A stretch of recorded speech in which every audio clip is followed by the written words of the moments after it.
So we're going to talk. We just had a little time for meditation, and I'm going to, as much as possible, base the talk on the experience that people just had. So if we could get the microphone ready for people to pass around, I want to hear a little about what that was like just now, this practice. Would you, yeah. Hello. Yeah.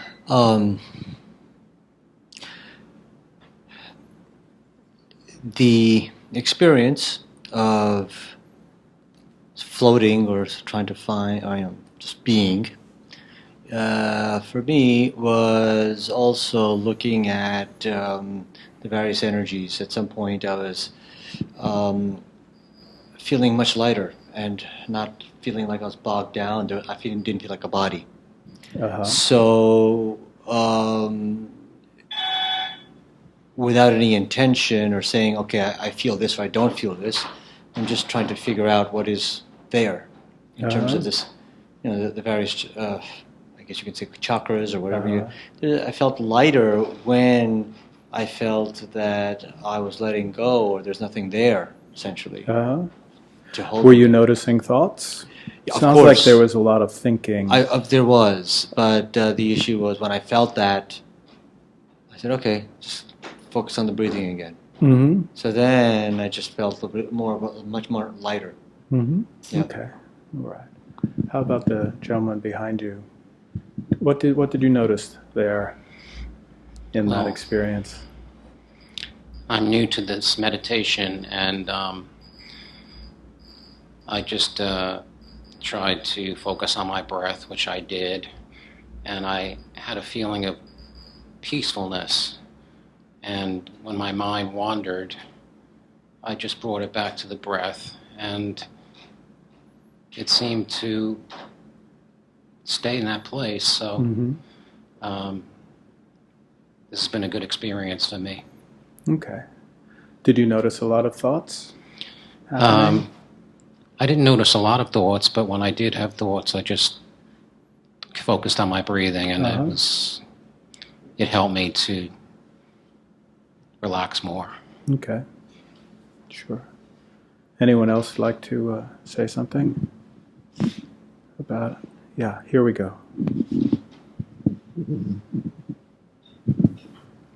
Yeah, I always notice that when my mind has wandered, I'll realize, oh, look, my posture is altered, or I've slightly moved my eyes, and then I try to bring it back. But that's sometimes a signal to me, oh, your mind has wandered, and my body sort of is in tune with it, I feel like. Or rather, when it's not in tune, it also is altered that way. So.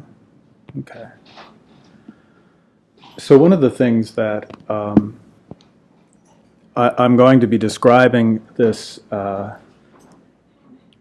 this is going to be based or inspired by the teachings of Longchen Rabjampa, who's a 14th century master, Tibetan master.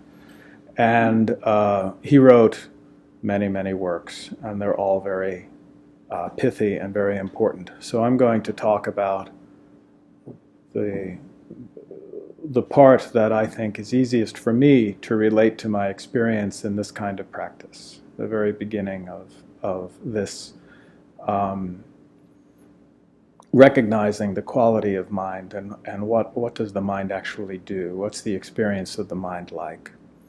And one of the things that people notice, and it's actually so pervasive that often it isn't noticed, is movement, that the mind is moving, that there is this sequence of events, sequence of things. There's a kind of a scanning and a looking, and thoughts arise and they get followed, sensations arise and they get followed, and the mind has a kind of restless quality that is actively engaged in what appears to be, what could be considered a search. It's like looking for what?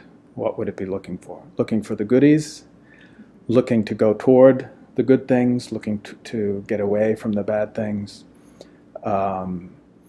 Or there can also just be a kind of agitation that happens where there is a less directed kind of movement, but there is a kind of anxiety and a state of apprehension that just sort of drives a kind of vigilance around our experience, and our mind moves pretty constantly. And this has been described in a way like being a bee trapped in a jar. And the bee does not sit. The bee is always moving and is looking for freedom. And sometimes it thinks freedom is at the top. So it goes to the top. And then finds it's not there. So then it thinks, so freedom's at the bottom. So it goes to the bottom. And it's not there either. And so it doesn't seem to get tired of doing that, though. It's a real activity. To the bee, it probably feels like it's getting something done. It's doing what it needs to do. We can be that way with our minds too, and our mental activity, as though we are going to find our happiness and our relief from discomfort and our relief from suffering and fear and pain and shame and all of these other feelings that we may have, that we're going to find that by getting busy and doing things with our mind, figuring things out, finding out information, finding circumstances and situations that feel better. So we will look for those and we will find them and we will engage. The problem is that it doesn't seem to work, or we would all be happy already. After all this time, how many years do you think it should take for us to actually succeed in finding it? And if there is no conclusion of, like the bee getting out, how long do I continue doing that? How long do I continue chasing after things, looking for things external to myself to try to find a sense of ease and a sense of freedom? Now, this idea that there can be ease and there can be freedom, I think is something that is not so foreign. I think that we wouldn't have this. Part of what drives this search is that there are times when we tasted that freedom, that we have a little bit of an inkling that it's much less, the burden seems less, the intensity of our yearning and our dissatisfaction is less. It makes us believe that there is a way of getting out of here, of getting out of this, that there is a way for it to actually cease. And that is the subject matter of Buddhism, in a way, the cessation of this kind of suffering as I'm describing it, the cessation of yearning and thinking that the solution is to get what I want, keep what I want, don't ever lose the thing that I have, that everything stay, that everything be gathered in a way that is that works for me, and that it be permanently present, and that it just stay that way. That idea doesn't seem to work out experimentally. Failed experiment. Doesn't seem to work. Nothing that we do ends up doing that. This cycle of yearning and searching and finding and losing and disappointment and all of those things, that kind of cyclical activity is one of the meanings of the word samsara, which is where we are in our state of mind where, as I describe, we feel like we can get to peace and a real direct experience of reality by figuring it out, by thinking the right way, and by arranging our life in the right way. That's what's going to do it. Arranging the circumstances of our life. And samsara means, there are different it's Sanskrit, so, and I don't speak Sanskrit, so I can only go by what others tell me in terms of translations, but there is a root that means to run, and also a root that relates to circling, cycle.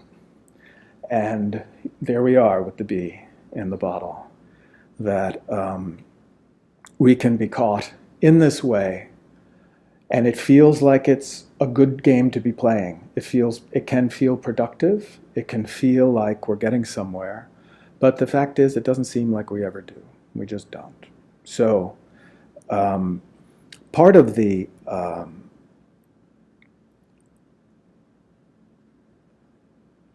what drives this activity is the fact that the excitement of the search and the anticipation and the disappointment, the emotional consequences of this kind of thinking can be very intense and can really overwhelm all of our other experience.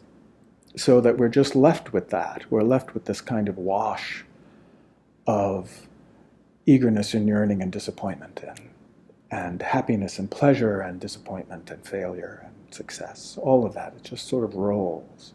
And if you think, sometimes I think of the entertainment industry, movies and TV and music too, and how that's built for us, for our minds, to give us a flow, to pump into our eyes and our ears this experience of suspense and yearning and disappointment and pain and failure and success. That's why we go to movies.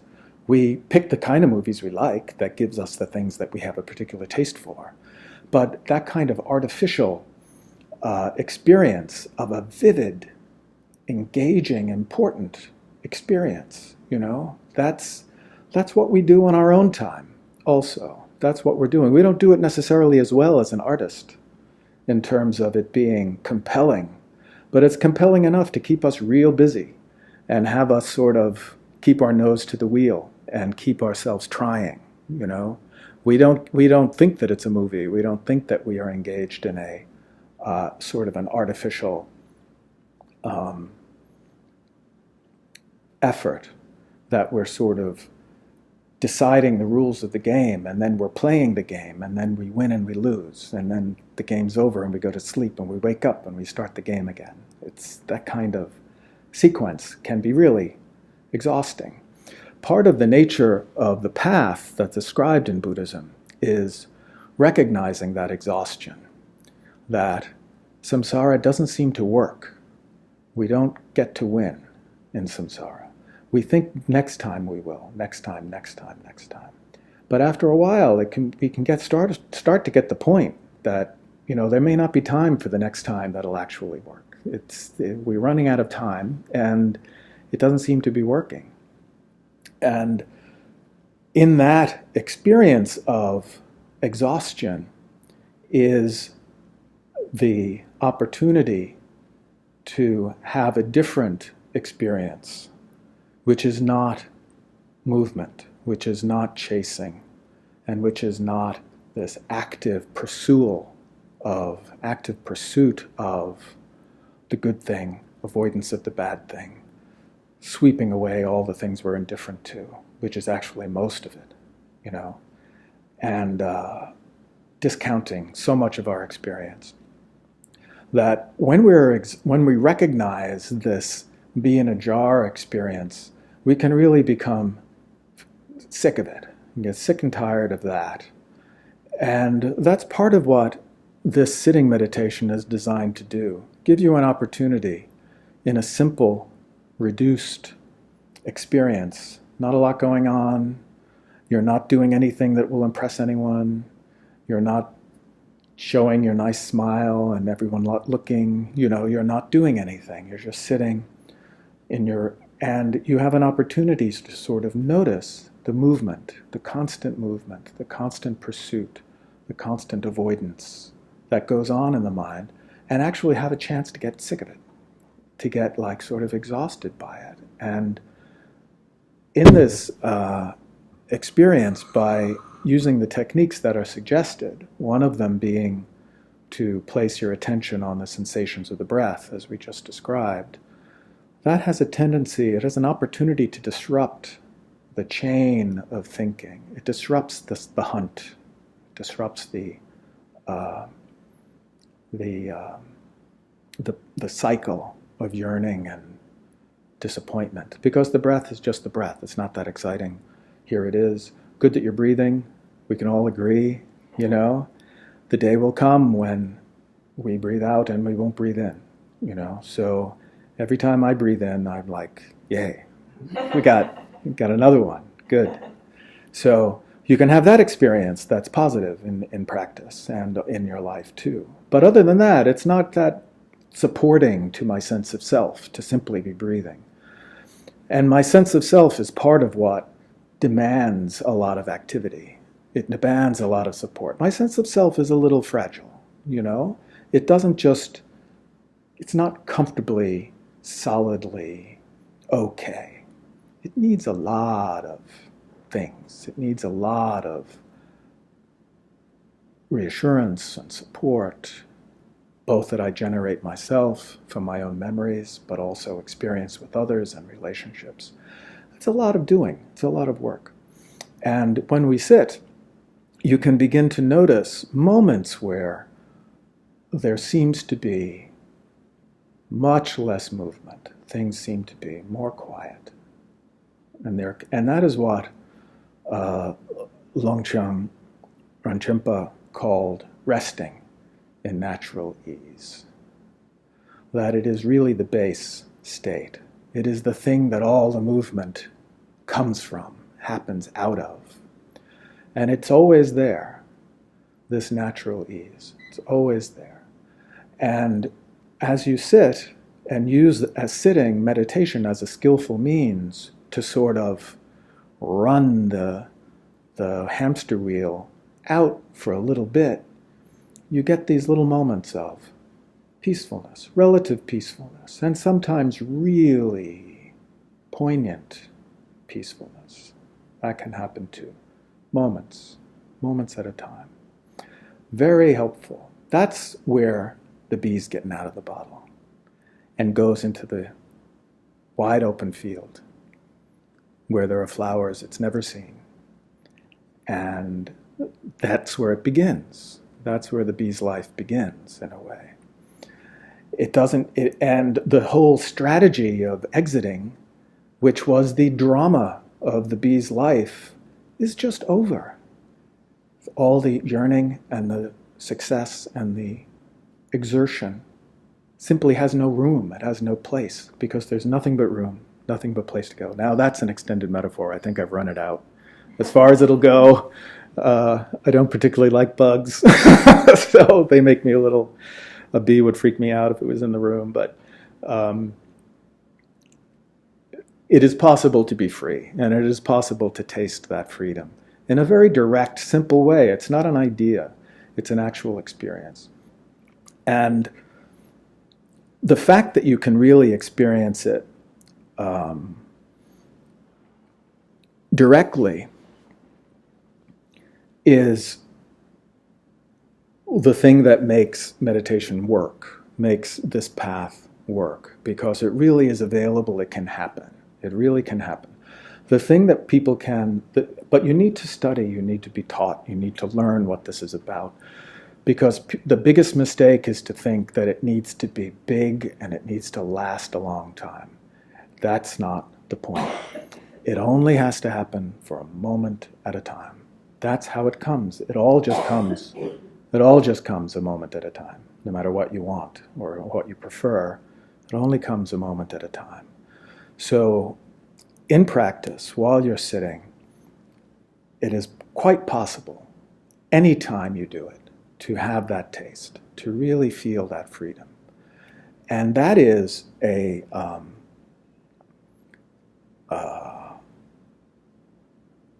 tells you something about the activity that you otherwise engage in, because now you have a little reference of contrast. And there are two kinds of movement, that kind of like struggle, yearning, pursuit. And in some ways, the second kind is worse than the first. The first is just that we are attracted by things and we pursue them and think that this is good or this is bad, I want to get away. There's a whole other mental industry that's involved in justifying the pursuit and justifying the struggle and explaining in very careful, elaborate ways why the struggle is needed, why it's necessary, the nature of the struggle, and all of that. And you can get caught in just arguing to yourself and to others about the nature of the struggle and why it is justified. And, your whole life goes by. There are many PhD dissertations of this nature. If you think of various philosophical schools and ways in which people can get caught in rather small bottles of argument and really get stuck. When you notice these moments of peace, you may wonder, what is it that causes that to end? How is it that it just doesn't stay? These moments of freedom, these experiences of freedom. And this is described in Buddhist teachings in a fairly detailed and elaborate way. Many ways, in fact. It is an enormous topic. And one way is referred to as the 12 interdependent links, or the 12 nadanas in Sanskrit. Now, I'm not going to go into that whole big long description because it'd be too much to try to follow in the short time. We don't have that much time left. I just want to stay with the first one. And that brings us to the title of my talk here today, which is ignorance. Now, how does ignorance happen? And what is ignorance in this model, just as we've described? And so I'm going to describe it to you as though it's something that I experience. I'm going to describe the experience of it.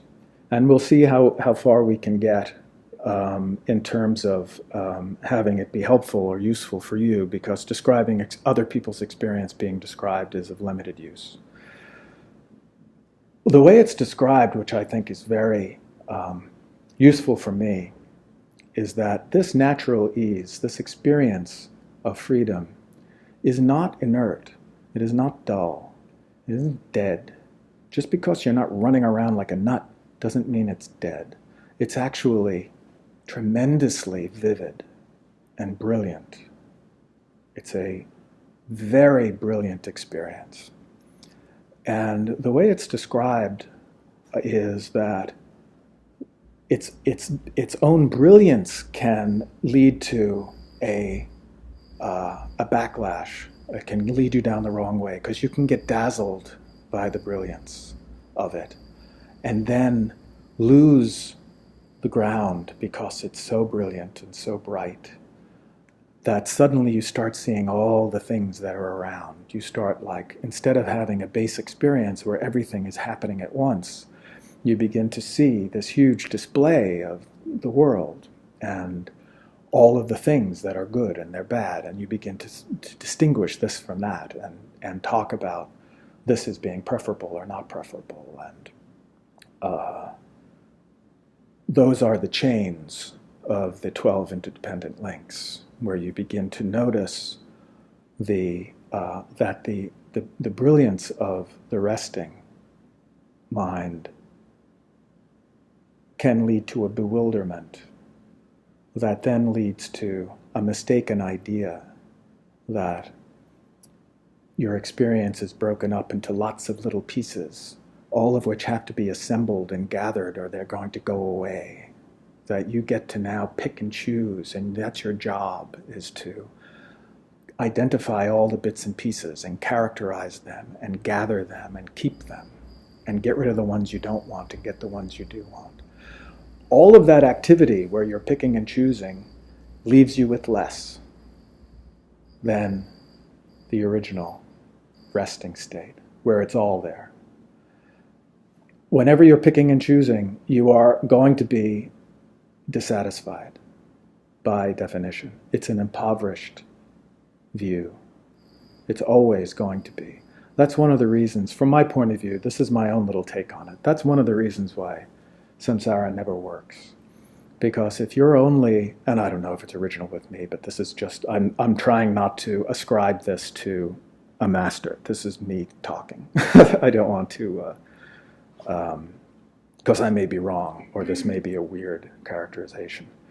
But whenever I think that this is good and this is bad and I prefer this and I need to gather and fabricate my life, I need to build a life out of pieces, I don't know how to do that. I'm not equipped for that big job. I'm not that kind of person. So whatever it is I build ends up being sort of small and sort of impoverished and maybe not working all that well, which sort of reminds me of my life, that's what my life is like. It's made up of bits and pieces of this and that. I've worked really hard to get these things, and now I've got them. I got a diploma on the wall, and I do it for a living, and this, and I have this, but they don't really fit together. They don't result in me being happy in particular, even though I really exert myself. I'm not a lazy guy. I really work hard to gather everything. But that is ignorance. That's what would be called ignorance. The idea that my happiness depends upon gathering the bits and pieces of experience into a pleasing configuration so that I can now have my own little self-defined world that is made of only the things I want and none of the things I don't want. And all of my decision process, which in fact changes over time, you know, what I want and what I don't want, what I like, what I don't like. It's not like it's so clear what that is even. So that's where I'll stop in terms of talking about ignorance, because I think that is plenty to chew on, and it is really the fundamental beginning of this whole problem that we find ourselves in.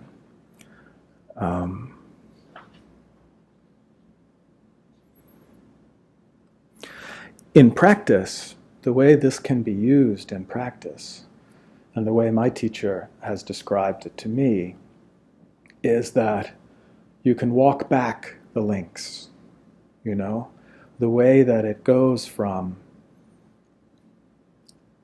in each moment, this rest, natural ease is there.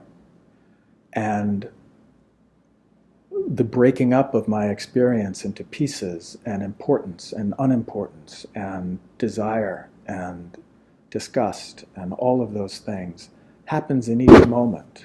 It's not something that happened long ago and now we're stuck with it. It actually continues to happen. And as I sit, I am able to have an experience where I notice that there is a dazzling happening about my experience, and that I am becoming absorbed and engaged in all the bits and pieces of what I think is important. Now, when I give the instruction, I just refer to that as thinking. But that's what thinking is. Thinking is about handling objects, mental objects, and defining them and putting them in order and piecing them together and gathering them and making judgments about them, accepting, rejecting good and bad sequences. All of that activity is the kind of bewilderment that is talked about in this teaching about the interdependent links. And by enacting the instruction of when I notice that I'm thinking, and then I feel the breath, what I'm doing is walking back that link away from trying to think myself out of the thinking into a better thinking state, into something that is not thinking, where I am disrupting the thinking and seeing what's there when I don't think. Feeling sensation is a way of doing that. But in fact, the particular nature of sensation can be quite dazzling too, and can occupy us in ways that aren't helpful, and can be not restful. Sometimes when I give the instruction about having the eyes open, I see people who are just like bug-eyed because they don't know how to just let the light come in. They're looking, they're working really hard with their eyes to see everything and find everything in the room and identify the bits and pieces. That sensation can have that experience too. So it's not just about thinking. It can also be about the simple display of the sensory display. So with this, we can have a little, talk a little about how this maybe relates to what your experience was tonight in meditation, or other things you know about this topic, which is certainly very, very big. Okay. So, anyone have any comments or suggestions or questions?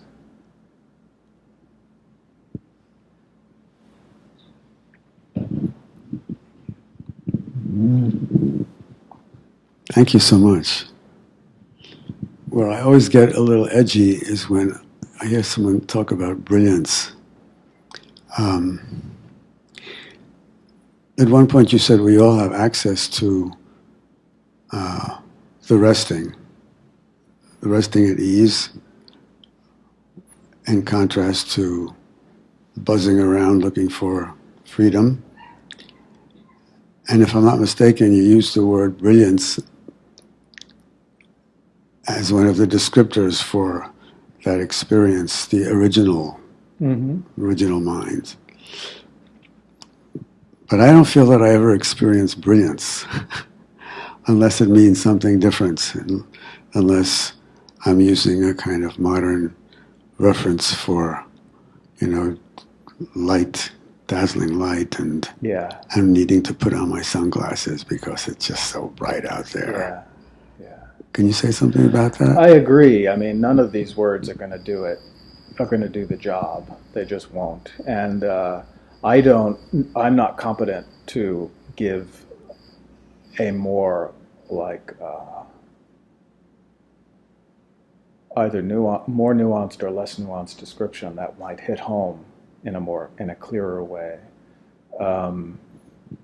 It's not so much the trouble with brilliance, from what I can see, is that it seems to suggest a kind of intensity, and it suggests light, and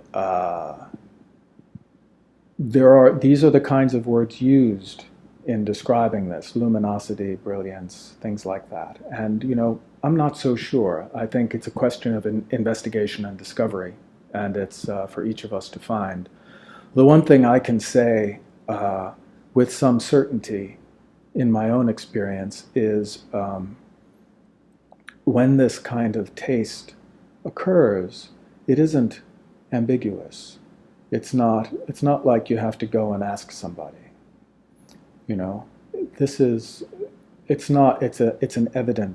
It's self-evident and trustworthy. And so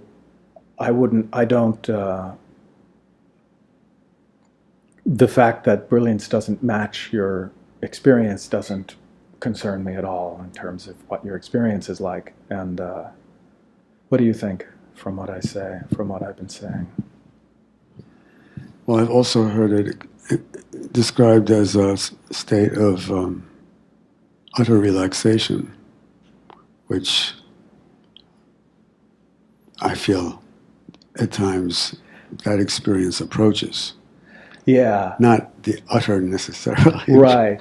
Relaxation's another tricky word. I worked with someone Charlotte Selver. She was a really great teacher. She wasn't a Buddhist. She was in Esalen way back in the day. I worked with her when she was 100 years old for a couple of years. And she hated when people talked about relaxing. Her practice was called sensory awareness. And she said, nobody wants to bite into a relaxed apple. She said, you want to be crisp, full of life. This is not about relaxing. This is about being alive and having all of your energy.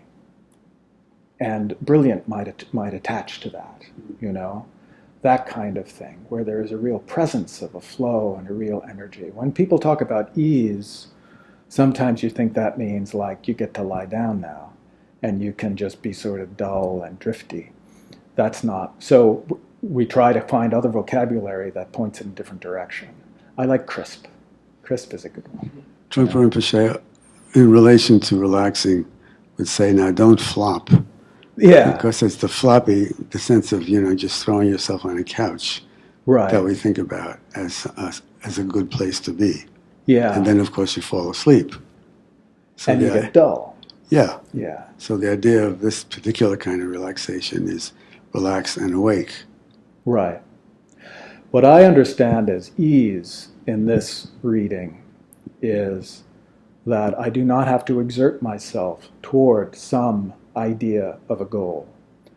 And the fact is, I am always doing that. Even when I am resting and dull and relaxed, I am exerting myself mentally toward some improvement, betterment, you know, all of this stuff. That's our natural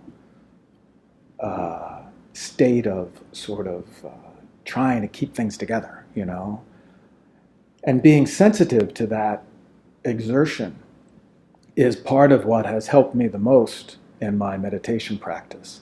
Being aware that I am exerting myself to a greater or lesser degree most of the time, and that my practice is about noticing that exertion and letting it sort of dissolve, letting it exhaust itself without feeding it.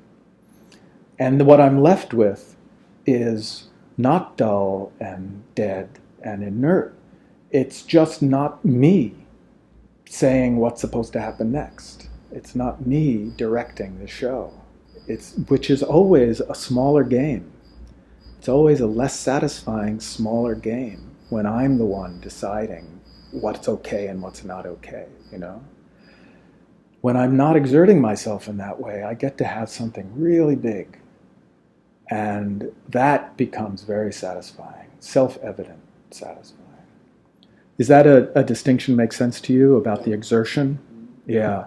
I try to do that with the instruction about noticing that, you know, pointing away from holding a posture of doing it right, of, you know, having an idea of what's supposed to happen and then making it happen, and all of those things. I try to focus on the presence of the body, the flexibility of the body, the weight of the body, these things we don't have any choice about.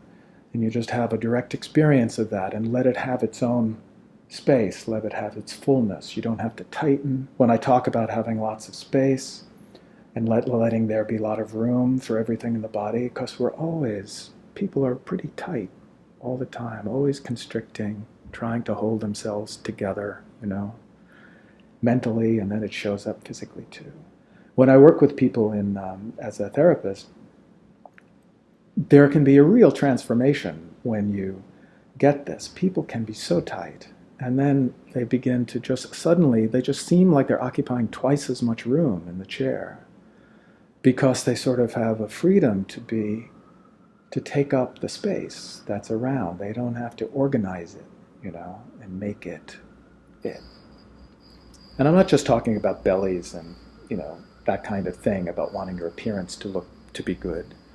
The whole thing, the face, all of it becomes very managed and very held. So there's room for ease by pointing to these things in the body, which really can be sensed and noticed. That's part of the wisdom of the 7 points that I began the meditation with. The 7 points of Vairochana is about really addressing the way the body can be a prison. We can use it to impose an order on ourselves that really is not well designed. It's like when you see people trying to sit up straight, they're all screwy, it's exactly the wrong thing. That's overextended, it's exaggerated, it's all kinds of things.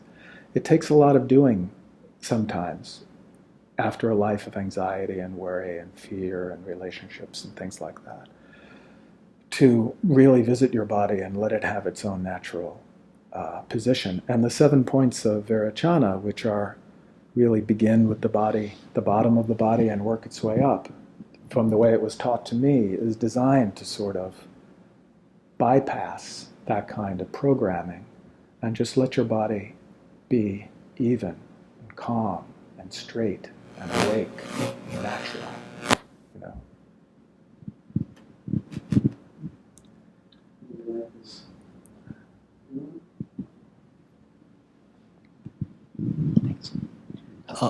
Thank you, Michael. It really helped.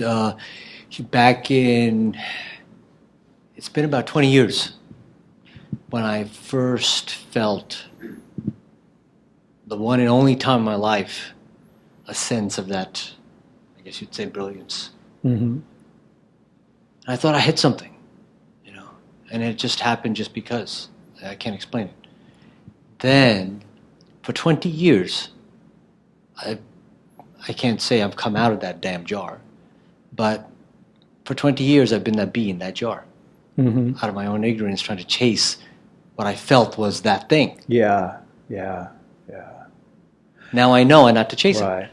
It's a major downfall, and it really is described very carefully in the sutras, that once you have an experience, that then you can chase it.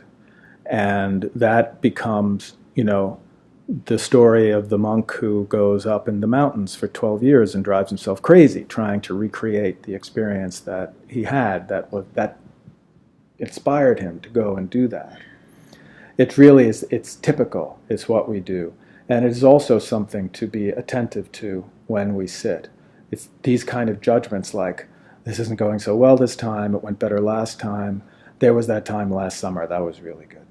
And now what is this, I'm thinking all the time, I'm saying this to my head, That kind of quality control is just the small mind trying to impose a structure, it's the bee trying to if I just go over here, then I'll get out. If I go over here, I'll get out.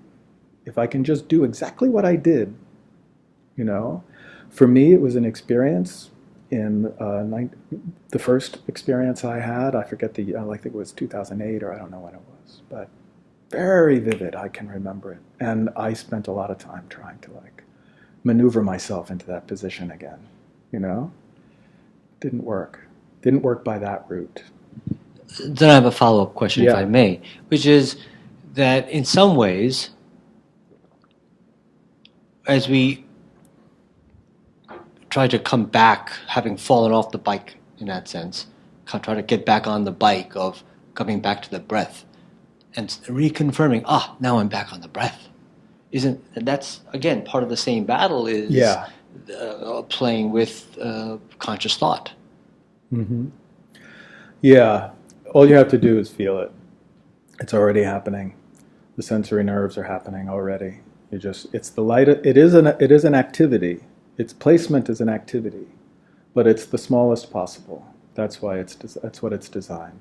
You touch the breath with the very lightest touch. The breath is actually touching you. It's touching the moist chamber of the throat. It's touching your skin. It's touching you feel it in the movement of your body. And it's possible to do placement that's really hard, that's way too hard, that kind of intense, I'm going to feel the breath and I'm going to keep it on the breath and I'm not going to let it go. I'm going to nail my attention to the breath.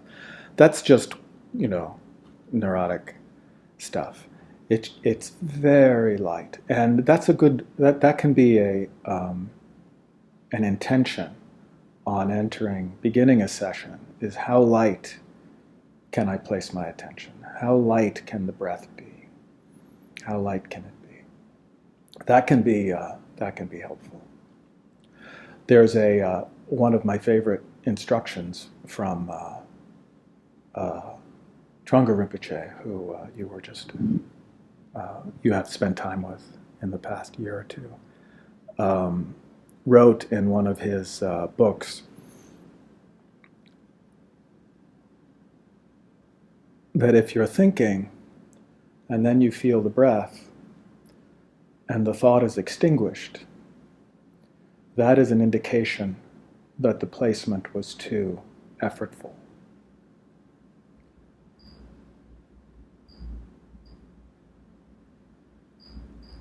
That placement, the point of feeling the breath is not to extinguish the thought.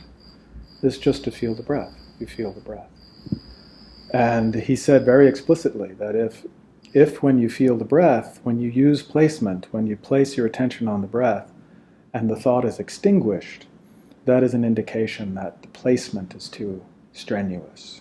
You're doing too much work in the placement. Because the thought has its own life. It comes and it goes. The point of feeling the breath is not to manage the thought. It's just to feel the breath. You don't care about the thought. The thought comes and goes. So, yeah. Have you hadn't seen that before? I can show you where it's written. No, it's okay. Yeah. Those are the words of a master, clearly. It is. It is. Yeah. So my sense is that he's saying you don't come back to the breath with the intention of extinguishing the thought. Right. But as you say, the thoughts have a life of their own. As Pompa Rinpoche says, they want to leave. Right. Or say, like to stick he says, around. you open up the front, bring them in the front door, and then you show them out the back door. Uh-huh. So the lightness of touch can allow that process to happen. Mm-hmm.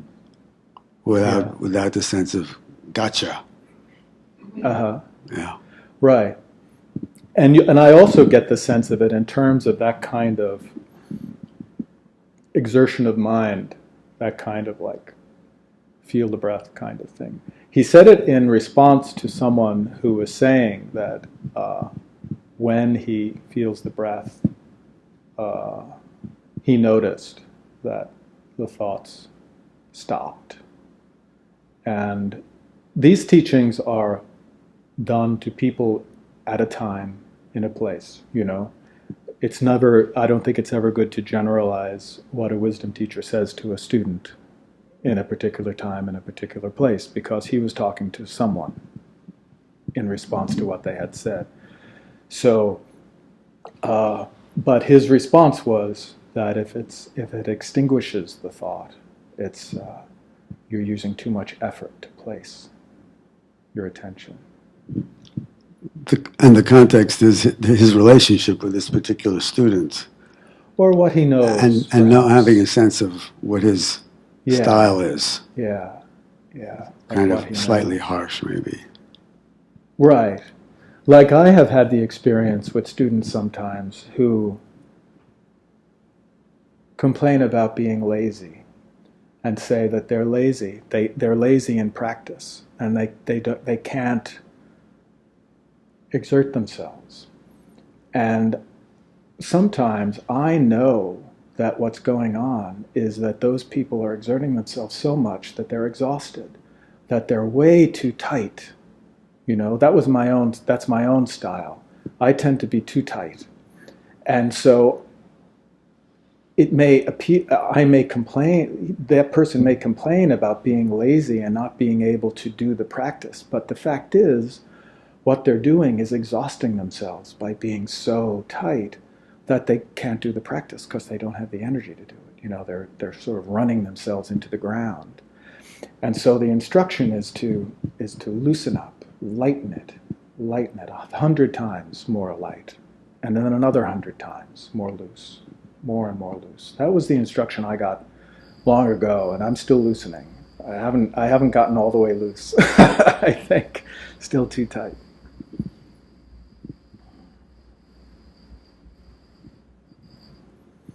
Any other questions or comments? Yeah, John.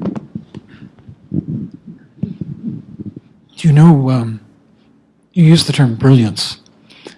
What is that translating? Do you know? I don't know. In the reading, in the one that I was listening to, the teaching I was listening to that I was at and I got a recording of, the Tibetan word was mentioned, but I don't remember. My guess is that it's ursel. Ursel, luminosity. Which means? What's another luminosity. Translation? Luminosity. Yeah, luminosity. It's usually translated, but ZG is confidence.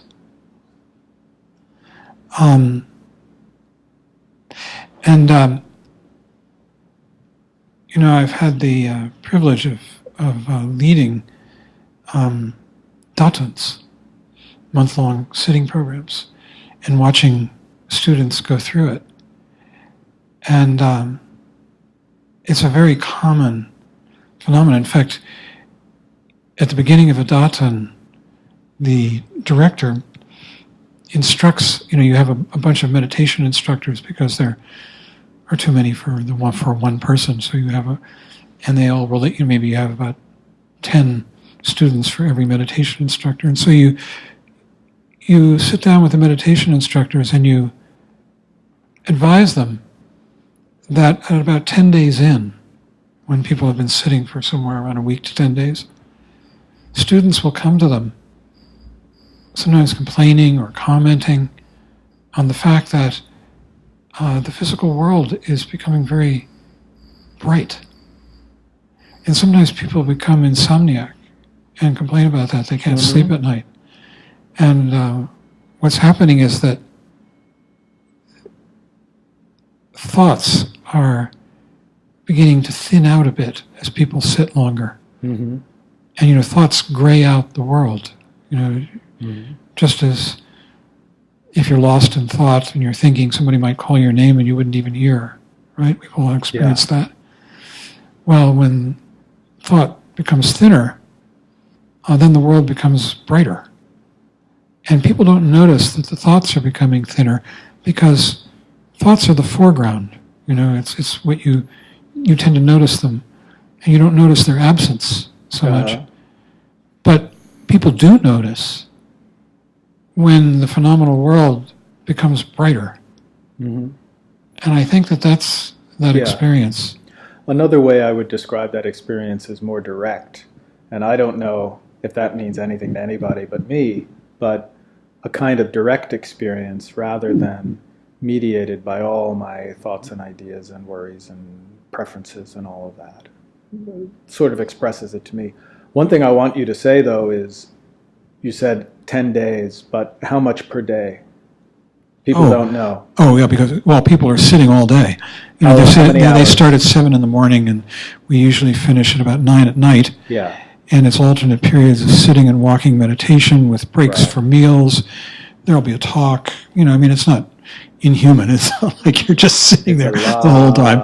But generally people sit for maybe sitting and walking meditation, maybe 8 to 10 hours. Yeah. It's a lot. Yeah. And as I was describing earlier, you sort of exhaust a lot of things. You start to exhaust things that otherwise would you go to sleep and your neurotic mind is refreshed and happy to continue. Right. But when you sit for 10 hours a day for 10 days, your neuroses can get really exhausted because it's very effortful.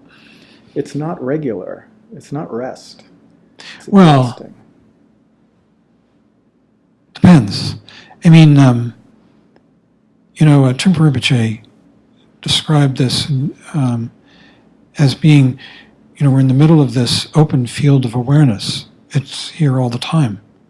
We're aware of the room and the contents and different things that are going on. And in the middle of that open field, then we have a thought. And the first thought is really just an awareness of some figure in this field, something that's more important. It emerges from the field as being a figure, and then everything else recedes and becomes the ground that that figure is against. It's like, you don't pay attention to the ground. And he said that that is the real meaning of ignorance. It's ignoring. Uh-huh. We're ignoring the ground. Yeah. And we just see the figure. Uh-huh. And then we start to have a relation. Then that figure implies a perceiver, me. And suddenly we have a relationship. All within this open space of the ground. Meanwhile, the walls are happening and the paintings and Nothing's changed. There's sounds going on. But we've picked this one thing, this person perhaps, or an object that we want, that is important, and it implies me, and we've got a relationship and what's going to happen. And then you lose track of, and you become involved in this relational problem. Uh-huh. And as I was describing, it's smaller. It's a smaller experience. Right. Impoverished. I like the Soto Zen lingo. They talk about little mind and big mind. Uh-huh. And little mind is that smaller little thinking buzzing in the jar, and big mind is the whole jar with everything. And outside. And the outside, and everything. The planet, the solar system, the whole business. Yeah. Okay. You mentioned you mentioned hamster, and that reminded me of a favorite New Yorker cartoon that has two hamster wheels, and one hamster wheel is a hamster who's just kind of, working out. And the other hamster wheel, the other wheel is stationary, it's not moving. And on the floor next to that stationary hamster wheel is the hamster lying like this. And he said, I just had an epiphany.